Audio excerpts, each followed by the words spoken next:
आखिरकार नायाब थक हार चुकी है। थक हार के फैसला करती है कि मैं अब इस घर में एक पल नहीं रहूंगी। खैर, अब देखेंगे कि जुनैद हर तरीके से उसको कवर करने की कोशिश कर रहा है और उसको समझाने की कोशिश कर रहा है। लेकिन जी, अब देखिएगा कि चालें ही कुछ इतनी बड़ी है कि बेचारा कुछ भी नहीं कर पा रहा है, क्योंकि रोज़ बरोज़ निगार और तानिया मिलकर ऐसे ऐसे फसाद बर्पा कर रही हैं कि यकीन मानिए अकल दंग रह रही है। खैर, आप देखेंगे कि इनके फसाद तो एंड तक चलते रहेंगे। लेकिन बात ये है कि अब सब्र टूट चुका है बेचारी नायाब का, क्योंकि वो बहुत शदीद इन लोगों की वजह से थक चुकी है। उसने बहुत सोचा कि वो कुछ भी ऐसा ना करे, लेकिन फिर भी उसका दिल कभी मुतमिन नहीं हो पा रहा है और वो सोच रही है कि मेरा इधर ना रहना ही बेहतर है। जो हर एक की आंखों में खटकती है और एक की परेशानी की वजह बन रही है, वो यहाँ पे नहीं रह सकती। लेकिन उसकी दादी उसको समझाती है कि बेटा, यहाँ पर भी रह के क्या करोगी।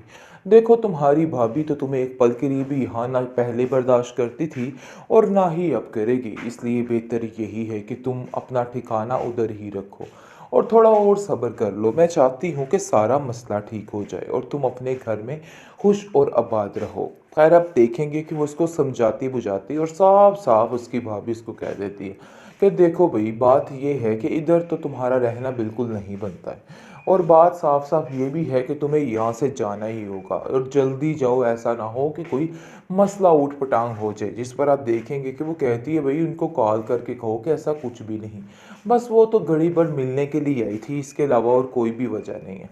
लेकिन घर के हालात नायाब के लिए बहुत संगीन होते जा रहे हैं और वो बहुत ज़्यादा परेशान है। उसको समझ ही नहीं आ रही कि कौन क्या चाल चल रहा है और क्या हो रहा है। इस बात ने उसको काफ़ी ज़्यादा स्ट्रेस में डाल दिया है, लेकिन वो समझ नहीं पा रही। नायाब, किस चीज़ का दिखावा कर रही हो इस घर में? इस घर में तुम्हारी कोई भी जगह नहीं है और चाहते हुए भी तुम अपनी जगह इधर नहीं बना सकती हो। देखो, अगर कोई फ़र्क उधर आ जाता।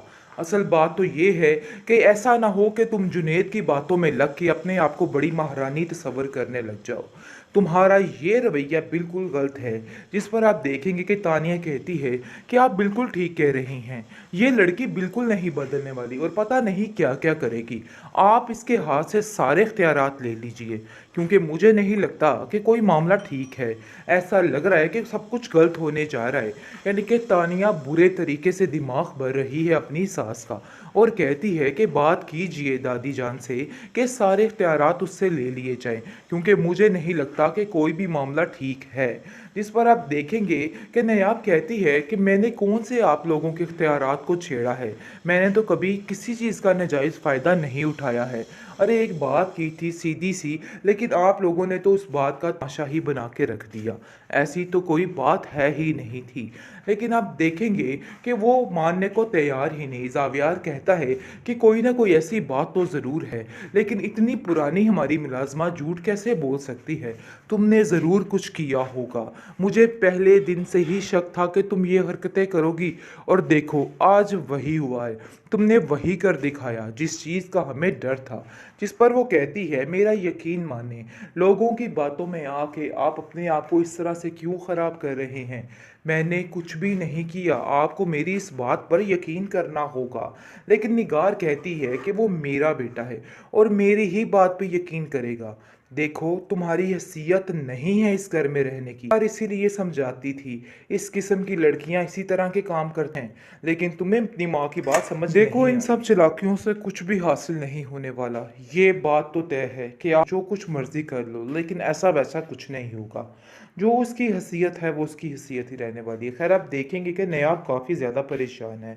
जिस पर उसकी अपनी दादी उसको कॉल करती है और कहती है कि मुझे तो बहुत अफसोस हुआ ये सुनकर। इतना भी दीद लिहाज नहीं था जावियार में कि उसने हमें 2 पल के लिए वहाँ पे बर्दाश्त कर लिया हो। मैं तो हैरान ही होगी, मेरी तो अक्ल ही दंग रहेगी। तुम्हारी भाभी इस बात से काफ़ी खफा है। आखिर ये लोग क्या अपने आप को समझते हैं, ऐसा कैसे कर सकते हैं? जिस पर वो कहती है, आप फिक्र मत करें, सब ठीक हो जाएगा और भाभी को भी समझाइएगा कि दिल में ऐसी कोई भी बात ना रखिएगा। खैर, आप देखेंगे कि हर तरीके से नयाब हर चीज़ को हैंडल करने की कोशिश करती है, लेकिन बेसूद कुछ भी उसको हासिल नहीं होता है। जो वो अच्छा करने की कोशिश करती है उसके बरक्स हो जाता है और उल्ट हो जाता है। इसलिए वो काफ़ी परेशान हो जाती है। लेकिन घर में उसकी दादी की तबीयत दिन ब दिन काफ़ी बिगड़ती जा रही है और ख़राब होती जा रही है। ज़ाहिर सी बात है, हर वक्त वो नायाब की टेंशन ले लेके पागल हो रही है और बार बार यही कह रही है कि अगर मैंने उसकी तरबियत में थोड़ा चालाकपन ले आती तो ऐसा ना होता। आज जिस तरह वो धक्के खा रही है, ऐसे नहीं होना था। खैर, आप देखेंगे कि नायाब जो है वो दादी से कहती है कि सारे ठीक ही तो कह रहे हैं, आप सारी जिम्मेदारियां हर चीज़ अपने होल्ड में रखें या फिर तानिया को दे दीजिए। वो वाकई में मुझसे बहुत ज़्यादा काबिल है और वो हर चीज़ को बड़े अच्छे तरीके से संभालेगी। आगे से वो कहती है कि ये बात तुमने तय नहीं करनी है, ये बात मैंने तय करनी है और मैंने कर ली है। जो जिसका हक है उसको ज़रूर मिलेगा। देखो, किसी के साथ इधर नाइंसाफ़ी नहीं हो रही है, तुम्हें परेशान होने की कोई भी ज़रूरत नहीं। यानी कि पूरे तरीके से उसको तसल्ली दी जा रही है कि तुम इन सब बातों की टेंशन ना लो। हालाँकि बीचन जानती हैं कि सारा कुछ वो लोगों के कहने पे कर रही है। यानी कि दिन दिन ब दिन जो उसके बदतर से बदतर हालात होते जा रहे हैं, उसको देखकर उसके मद्देनज़र वो ये सारी बातें कर रही है। लेकिन आप देखेंगे कि वो उसको समझाने की कोशिश करती है कि तुम बिला वजह परेशान मत हो, ये लोगों का काम है बोलना और ये लोग बोलते रहेंगे, इसलिए मज़ीद इन सब लोगों की टेंशन नहीं लेनी है। खैर, आप देखेंगे कि जुवेरिया कहती है कि इस बात का बदला तो मैं लेकर ही रहूंगी इससे, इसने जो जो कुछ मेरे साथ किया है इन सब चीज़ों में इसकी गलती है। लेकिन ज़ाबेर कहता है कि एक बात मैं आपको बताता चलूँ कि वो जो तुम्हारा रिश्ता ख़त्म हुआ था उसकी वजह ये बेचारी नायाब नहीं थी, बल्कि तुम खुद थी। आगे से आप देखेंगे कि वो अपने भाई से उलझ पड़ती है और कहती है कि आखिर आप भी उसकी ज़ुबान बोलने लग चुके हैं। ये बात तो तय है और ये बात हमें समझ आ रही है। लेकिन वो उसको समझाने की कोशिश करता है कि मुझसे खुद नायरा आंटी की बात हुई है, उन्होंने मुझसे खुद सारी बात की है। इसलिए किसी पर बिला वजह तोहमत और इल्ज़ाम लगाने से बेहतर है कि अपनी ज़ुबान को बंद रखा जाए और मज़ीद इस तरह की कोई भी बात आइंदा से तुम नहीं करोगी। चाहे जो कुछ भी है उसका एक हक है इस घर में और तुम्हें ये बात समझनी होगी। आप लोग इस बात को समझने की तरफ नहीं जा रहे हैं। लेकिन जैसे ही उसका दिमाग अच्छे रास्ते पर, अच्छे ट्रैक पर चलता है, साथ ही तानिया और निगार कुछ ना कुछ ऐसा कर देती हैं कि सारा मामला उल्ट हो जाता है और कुछ समझ भी नहीं आती किसी को। खैर, आप देखेंगे कि दादी समझाती है नायाब को कि नायाब तुम परेशान मत हो, देख लेना तुम्हारा जो मुकाम है वो मैं तुम्हें दिलवा कर ही रहूँगी।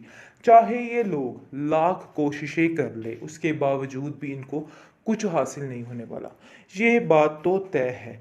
लेकिन आप देखेंगे कि फ़िलहाल जो मामलात जा रहे हैं उनकी वजह से बेचारी नायाब काफ़ी परेशान है और वो समझ रही है कि बहुत मुश्किल है ये सब कुछ करना, क्योंकि उसको खुद समझ नहीं आ रही है। लेकिन वो इस चीज़ को लेके चलती है और सबकी बातों पर यकीन करती है। यानी कि जैसे जुनैद उसको अपनी बहनों की तरह ट्रीट करके उसका बता रहा है कि तुम्हें थोड़ी चालाकी और होशियारी दिखानी है और उसकी काफ़ी ज़्यादा हर चीज़ में मदद कर रहा है। ये बात उसके लिए काफ़ी ज़्यादा मददगार साबित हो रही है। लेकिन दूसरी तरफ दादी भी हर मुमकिन कोशिश कर रही है कि हर तरीके से इसको सेव किया जाए और इसको थोड़ा होशियार बनाने की कोशिश की जाए।